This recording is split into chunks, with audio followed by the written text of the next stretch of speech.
بینەرێن هێژا دەمەوە خۆش بە کێف خۆشم لەگەڵەوە بم بۆ خوێندنا هەلبەستێکێ ji helbestên Melayê Cizîrî helbestek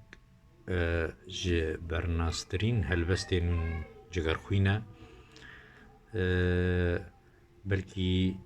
xweştirîn helbest e bihêztirîn helbest e û geleka helbest awaz jî kirî gelek ji we wê nas dikin lê me xwest em bixwînin bi temamî ji bo bigihê xwendevanê me teva sernavê wê ji kulan bûme cigerxwîn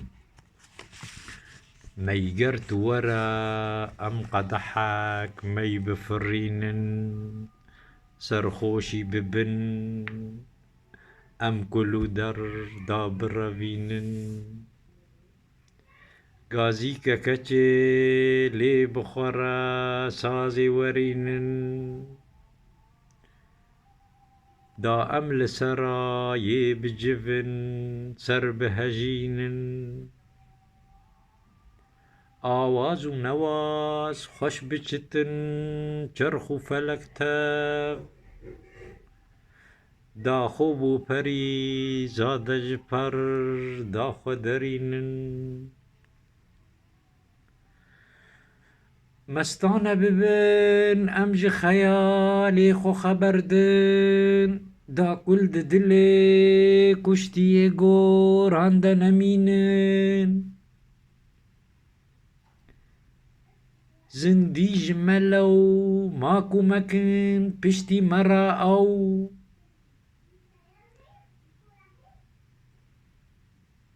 zindî ji melew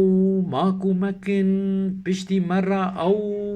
kê masiyê xêzên me nivîsîne nebînin xêzên me nivîsîne bixwe ayetê Kurdin dê piştî me re ew di civatan de bixwînin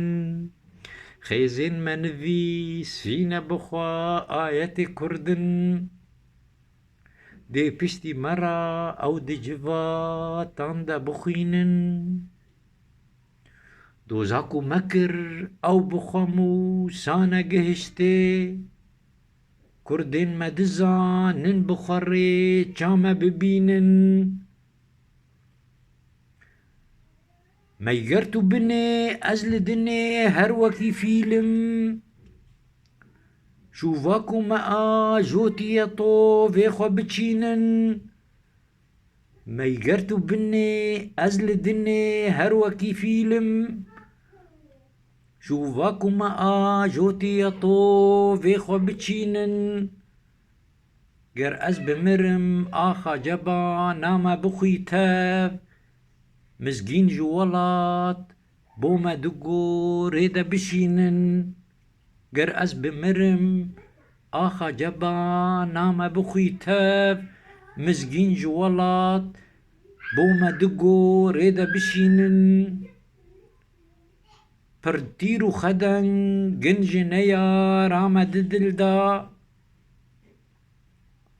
xortên bi hiner dê bi xwe heyfa me hilînin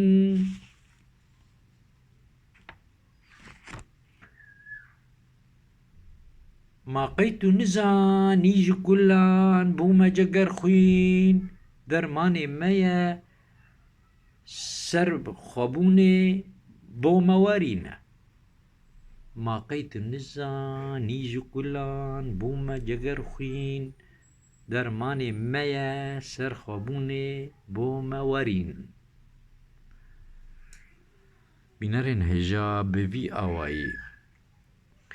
me domahîk li vê helbestê anî bihêvî me ku bi dilê we be heta demek bî em hevdû